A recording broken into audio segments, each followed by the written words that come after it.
ছিল আসিফ মাহমুদ সজীব ভুঁইয়া, তাকে আমরা BPL through out the BPL এখন পর্যন্ত ঢাকা, চট্টগ্রাম, সিলেট সব জায়গায় মোটামুটি ডান, আবার ঢাকায় ফেরার অপেক্ষা। সম্পর্কটা কি একটু আগের মতো নেই নাকি হচ্ছে তিনি সময় পাচ্ছেন না, মানে জানার জন্য?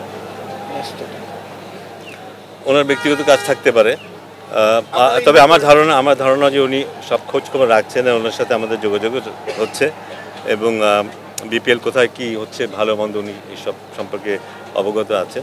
এবং আমি আশা করি ঢাকায় যখন আমরা যাব আমরা ওনাকে দেখতে পাবো। বিপিএল এর যেই সমস্যার মধ্যে পড়েছেন, গ্যারান্টি মানি বা পেমেন্ট ইস্যু, নিশ্চয়ই নারীদের বিপিএল এ সেই সমস্যাগুলো না হয়, সেই জন্য আপনার যাচাই বাছাই আরো ভালো করে নিশ্চয়ই ফ্রাঞ্চাইজি আনবেন।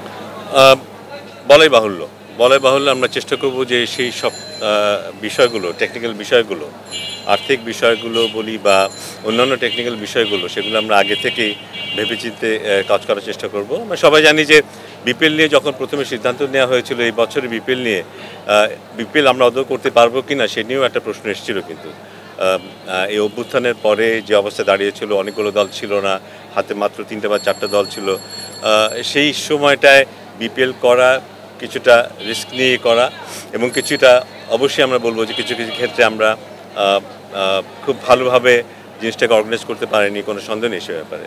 বাট আশা করছি সমস্যাগুলো আস্তে আস্তে দূরীভূত হবে। তবে মেয়েদের এইটার ব্যাপারে আমরা রিসেন্ট বিপিএলের যে অভিজ্ঞতা সেটাকে ডেফিনেটলি আমরা কাজে লাগাবো।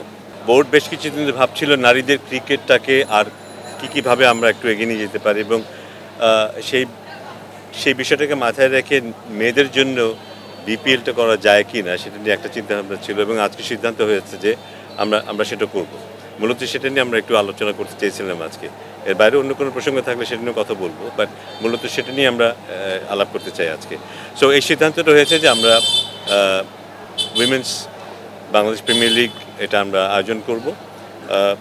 3টা দল নিয়ে এটা করার পরিকল্পনা করা হয়েছে এবং এটা এই বিপিএল শেষ হবার পরপরই অনুষ্ঠিত হবে এবং এর ডিউরেশন 8 থেকে 9 দিনের মতো ডিউরেশনের মধ্যে এটা শেষ হবে।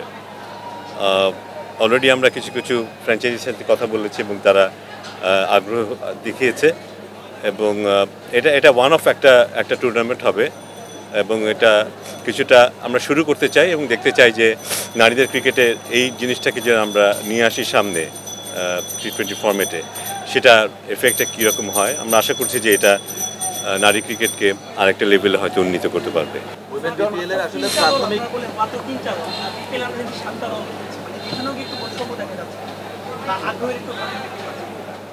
অদৌ না, কারণ একটা মানসম্পন্ন টুর্নামেন্ট করতে গেলে যে ধরনের যে মানের প্লেয়ার দরকার সেই মানের প্লেয়ার আমার মনে হয় না আমরা এর চাইতে বেশি দল করলে সেটা হতে পারতো। সেটাই বড় কারণ। আমরা এটা ভেবেছিলাম যে 4টা দল নিয়ে করা যায় কি না, সেক্ষেত্রে ওইটাই একটা বাধা হয়ে দাঁড়িয়েছে। আমরা চেষ্টা করেছি শুধু একটা টুর্নামেন্ট করা না, যেখান থেকে হয়তো প্রোডাকশন হবে, অনেকে হয়তো আয় হবে, এইসব হবে, কিন্তু আমরা আলটিমেটলি যেটা চাই সেটা হচ্ছে খেলার মানটা কীভাবে বাড়ানো যায় সেটা। আমরা মনে করেছি যে 3টা দল নিয়ে যদি আমরা এটা আয়োজন করতে পারি সেই ক্ষেত্রে খুব কম্পিটিটিভ একটা টুর্নামেন্ট আয়োজন করা সম্ভব এবং এর থেকে কিছু আউটকামও আমাদের ফেভারে আসতে পারে।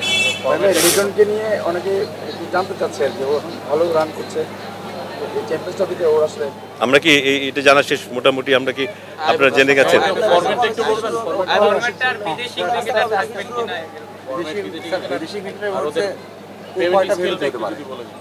3টা দল 2টো রাউন্ড খেলবে, প্রতি রাউন্ডে 3টা করে ম্যাচ হবে, 2টো রাউন্ড মানে 6টা ম্যাচ হবে, তারপরে ফাইনাল হবে, টপ 2টো টিম ফাইনাল খেলবে, এই মিলে 7টা ম্যাচ হবে। একজন বিদেশি খেলোয়াড় প্রত্যেকটা দলে খেলতে পারবে এবং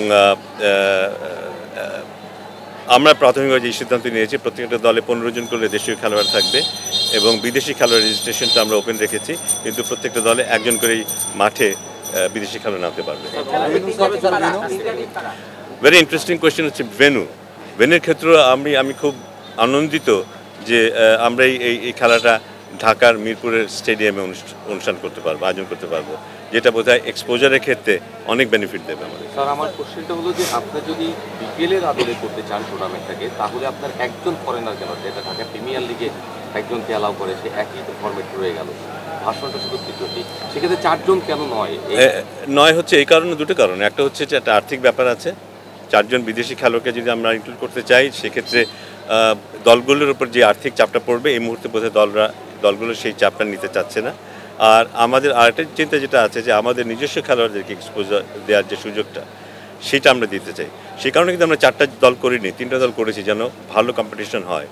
এই খেলার পরে যেন আমরা বলতে পারি এই কম্পিটিটিভ এনভায়রনমেন্ট থেকে আমাদের মেয়েরা আরেকটা মানে উন্নতি হতে পেরেছে। তো সেটা এনশিওর করার জন্যই অ্যাকচুয়ালি এই কাজটা করা। এটা কিছুটা আমরা চিন্তাভাবনা করেছি, কিন্তু ঠিক বলার জায়গায় এখন আমরা আসিনি। হয়তো 2-1 দিনের মধ্যে এই ব্যাপারে আমরা একেবারে আরও সুনির্দিষ্টভাবে বলতে পারবো। স্যার যদি মানে শুরু হয়েছিল কোচিনে বলেন যে হয়তো অন্য বিষয়টা আসবে, একটু উত্তর দেন স্যার। যদি ম্যাচটা খেলেছে রাজশাহী, তাদের পেমেন্টের কথা বলেছে সামনে, যে মোটামুটি 50% নিশ্চয়তা পেয়ে গেছে, 25% পেয়েও গেছে। তো সেই দিকে স্যার বিসিবি তো অবশ্যই অবগত আছে, গতকাল আপনারা কথা বলেছেন। তো যদি একটু বলতেন যে তাদের সাথে সবশেষ কথা কী হচ্ছে, পেমেন্টটা কী আকারটা পেয়েছে? না, আমরা সবাই জানি যে আপনাদের মতো করি, কিন্তু আপনাদের খবর দেখি কিন্তু আমরা জানতে পেরেছি যে এই সমস্যাগুলো হচ্ছিল, এবং সেটা সেই পরিপ্রেক্ষিতে কিন্তু আমরা যোগাযোগ করেছি এবং থ্যাঙ্কফুলি ওনাদেরকে আমরা বোঝাতে পেরেছি এবং সেই কাজটা করাতে পেরেছি যে পেমেন্ট ওনারা শুরু করতে পেরেছে। সো এবং সেটার ফলশ্রুতিতে আমরা দেখেছি আজকে খুব উজ্জীবিত ছিল রাজশাহী দল এবং আজকে ম্যাচটাও জিতেছে। সো আশা করবো যে এই ধারাবাহিকতা তারা বজায় রাখবে, তারা তাদের দায়িত্ব সম্পর্কে সচেতন হবে এবং যেসব ব্যাপারগুলো আছে পেমেন্টের ক্ষেত্রে সেগুলো তারা মেনে চলবে। আমার একটা প্রশ্ন, প্রথম ব্যাপার সেটা হচ্ছে যে এখন পর্যন্ত অন্তত 2-3টা দল রয়েছে যাদের ক্রিকেটাররা 1 পয়সাও পেমেন্ট পায়নি, এবং এখন পর্যন্ত বিপিএল গভর্নিং কাউন্সিল ক্রিকেটারদের যে আনুষ্ঠানিক চুক্তিপত্র উইথ ফ্র্যাঞ্চাইজি সেটাও প্রদান করতে পারে। এই ব্যাপারে আপনি অবগত কিনা? নো। আপনি এই ব্যাপারে অবগত না? তাহলে যারা ম্যানেজারিয়াল এই রোলটা প্লে করছে বা এটার সাথে জড়িত যারা, আমি জানি না ইনফ্যাক্ট কারা জড়িত নাই ভাই, এটা কি দুঃখজনক কিনা যে ক্রিকেটাররা এখন পর্যন্ত চুক্তিপত্রের কাগজ হাতে পায়নি বা ফ্র্যাঞ্চাইজিও পায়নি, আবার সেই পেমেন্টটা এখন পর্যন্ত প্রথম আলো রিপোর্ট করেছে, আমি একদম কোট করে বলছি, তারেক মাহমুদ মনি আমাদের শ্রদ্ধেয় বড় ভাই, এবং এটা ডেফিনেটলি একটা খুব অথেন্টিক রিপোর্ট যে 1 পয়সা পেমেন্ট না পেয়ে বিপিএলে অর্ধেক খেলে ফেলেছে ক্রিকেটাররা। আমি টু বি অনেস্ট আমি এটা ওইভাবে জানি না, আমরা জানি না। দেখেন রাজশাহীটা আমরা তো জানার কথা, আপনারা জানেন না, আমার মনে হয় আমরা এটা জেনেছি বলে কিন্তু অ্যাড্রেস করেছি রাজশাহীর ব্যাপারে। যখন আমরা জেনেছি আমরা কিন্তু রাজশাহী কিন্তু ক্রিকেট বোর্ড প্রেসিডেন্ট সহকারে ইনভলভ হয়ে কিন্তু সর্ট আউট করা হয়েছে। দলগুলো যে পেমেন্ট করছে এটা আপনাদের কে জানায় না? এখনো আপনারা খোঁজ রাখছেন না? আপনাদের তো একটা বডি আছে, এই খোঁজটা রাখতে পারেন না? বাংলাদেশ ক্রিকেট বোর্ড 7টা ফ্র্যাঞ্চাইজির ম্যানেজমেন্ট পেমেন্ট করছে কিনা এটা আমরা জানছি, আপনারা জানছেন, এটা তো খুবই দুঃখজনক ব্যাপার মিঠু ভাই। না সেটা তো ঠিক আছে, কিন্তু কথাটা হচ্ছে কি যে যারা প্রবলেমে আছে তাদের তো জানাতে হবে। I am not saying the team management বা প্লেয়ার্স যখন আসবে উই উইল অ্যাড্রেস ইট। না ঠিক আছে, না সেটা ঠিক আছে, কিন্তু না এটাও স্বাভাবিক যে যখন পেমেন্টগুলো হবে না আমাদের কানে সেটা আসবে, এটা স্বাভাবিক। রাজশাহীর ক্ষেত্রে যেটা হয়েছে আমাদের কানে এসছে এবং সাথে সাথে আমরা কিছু কাজ করার চেষ্টা করেছি। আমি নিশ্চিত যে অন্যদের ক্ষেত্রে এই সমস্যাটি থেকে থাকে।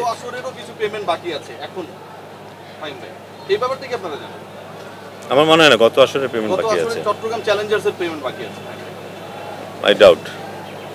আরেকটা ব্যাপার সেটা হচ্ছে ওরা যে কারণটা বলেছে চেক বাউন্স করার জন্য, যে তাদের মালিক বিদেশি ছিল, ব্যাংকের ক্যাশিয়ার ফোন করে তারা পাচ্ছিল না। ফাহিম ভাই আপনিও তো সিগনেটরি, আপনাকে কি কোনো ব্যাংকের ক্যাশিয়ার বা ফারুক ভাইকে কি ফোন করে যে চেকটা যে দেওয়া হয়েছে বিসিবি থেকে এটা ঠিক কি ঠিক না? এই যুক্তিটা কি আসলে মানে কোনোভাবে গ্রহণযোগ্য? কনসোর্টিয়াম যখন একটা চেক দেয় ওটাতে অনেক সিগনেটরি থাকে, মিঠু ভাই অনেক বড় প্রতিষ্ঠান চালায়, এটা আমার রিয়াসাতের চেক না যে অ্যাকাউন্ট পেয়ে সাইন করে দিলাম।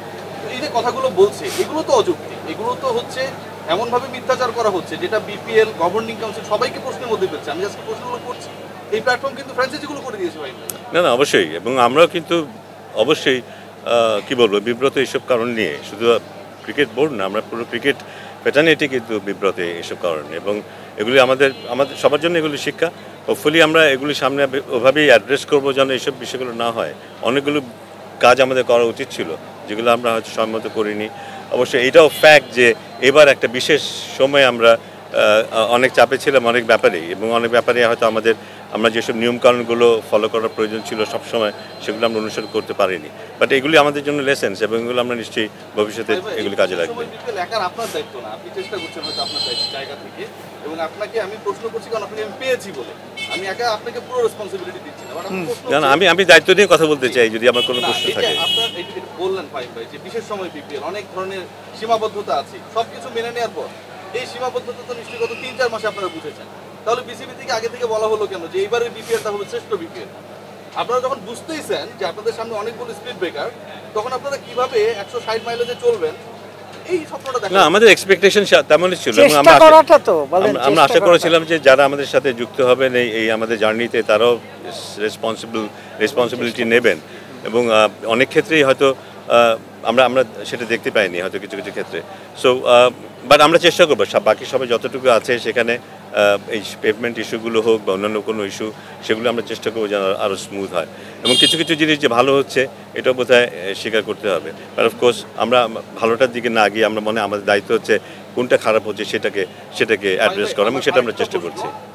বিপিএল গভর্নিং কাউন্সিল তো ধরেন বিপিএল চালাচ্ছে, ফ্র্যাঞ্চাইজিগুলো ব্যাংক গ্যারান্টির টাকা দেবে, ফ্র্যাঞ্চাইজি একটা নামে দল কিনেছে, তাই না? যেমন ধরেন আমি ভ্যালেন্টাইন্স গ্রুপের কথা বলতে পারি, ফরচুন গ্রুপের কথা বলতে পারি, চেক আসবে কিন্তু সেই গ্রুপের নামে।